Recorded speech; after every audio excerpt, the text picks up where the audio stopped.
વડોદરા નજીક ગણેશપુરા હરિપ્રબોધમ ધામ ખાતે પર્યાવરણના જતન અને હરિત ભારતના સંકલ્પ સાથે પ્રગટ ગુરુ પરમ પૂજ્ય પ્રબોધ જીવન સ્વામીજીની પ્રેરણા અને આશીષથી વૃક્ષારોપણના કાર્યક્રમનું આયોજન કરવામાં આવ્યું હતું।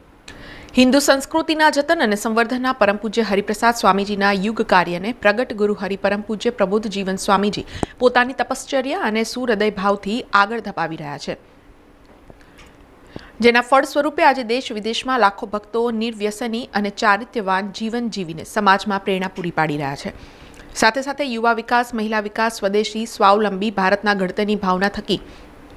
સુદૃઢ રાષ્ટ્રના નિર્માણમાં પણ યત્કિંચિત યોગદાન આપી રહ્યા છે। ત્યારે ગણેશપુરા હરિપ્રબોધમ ધામ ખાતે પર્યાવરણના જતન અને હરિત ભારતના સંકલ્પ સાથે વૃક્ષારોપણના કાર્યક્રમ યોજવામાં આવ્યો હતો। આ મુકામે પર્યાવરણ જતન અને હરિત ભારતના સંકલ્પ સાથે પ્રગટ ગુરુ હરિપરમ પૂજ્ય પ્રબોધ જીવન સ્વામીજીની પ્રેરણા અને આશીષથી હરિપ્રબોધમ ધામ ખાતે વૃક્ષારોપણ કાર્યક્રમનું આયોજન કરાયું હતું। આ કાર્યક્રમમાં અતિથિ વિશેષ તરીકે અન્ન નાગરિક અને પુરવઠા બાબતના રાજ્યમંત્રી રમણ સોલંકી ઉપરાંત ડભોઈના ધારાસભ્ય શૈલેષ મહેતા, વાઘોડિયાના ધારાસભ્ય ધર્મેન્દ્રસિંહ વાઘેલા,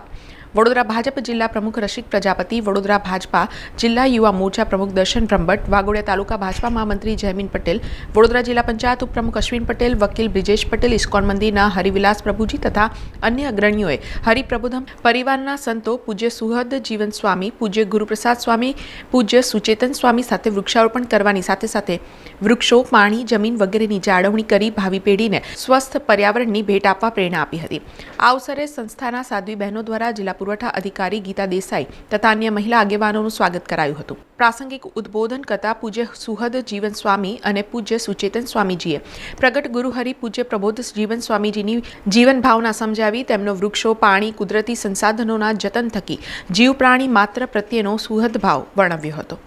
કે આવા મંગલમય કાર્યક્રમમાં આપણા બધાની ઉપસ્થિતિ છે અને મારે પણ અચાનક એટલા માટે આવવાનું થયું કે સ્વામીજીએ જે રીતે ખુલાસો કર્યો પ્રમાણે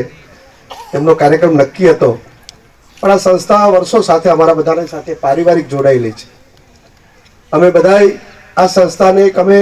એક પરિવારની સંસ્થા તરીકે, અને ભગવાન જ્યારે ભેગા હોય ત્યારે કોઈ પણ કાર્ય એ દીપે જ છે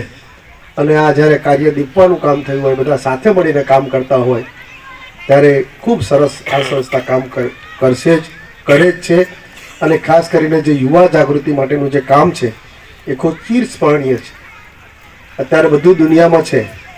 પણ આવનારી પેઢીની જો કોઈને ચિંતા હોય તો આપણા સંતોને છે,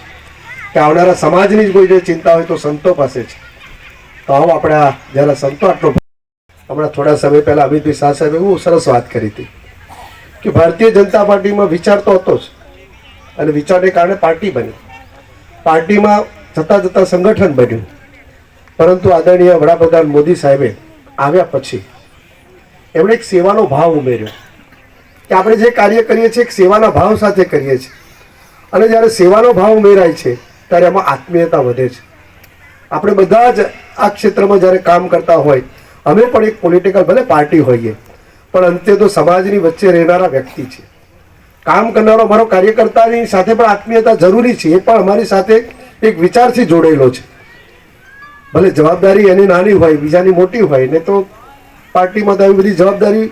અવારનવાર બદલાતી હોય છે ને આવતી હોય છે, પરંતુ એકબીજાની આત્મીયતા એ ખૂબ મહત્વની છે। ત્યારે આ સંસ્થા પણ જે પ્રકારે આ નવું આયામ તૈયાર કરે છે ત્યારે અમે બધા નસીબદાર આમ તો કે એમાં આ શરૂઆતના સમયની અંદર અમને પણ નાની મોટી